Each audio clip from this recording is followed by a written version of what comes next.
If you have also gotten an external monitor and want to connect it to your laptop, today I will show you how to connect a monitor step by step to a laptop, no matter if it's a HDMI, VGA or USB-C.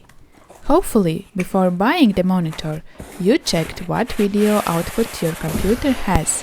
And since HDMI is the more popular output, I chose a monitor with an HDMI input, which also allows me to use the monitor with other devices.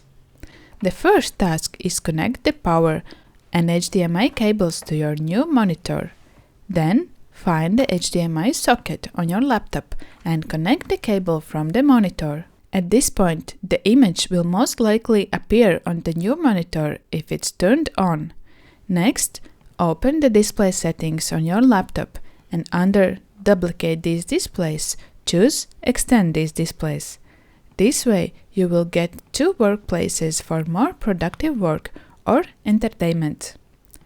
Click Keep Changes to confirm the settings, and that's it. You now have a laptop connection to an external monitor.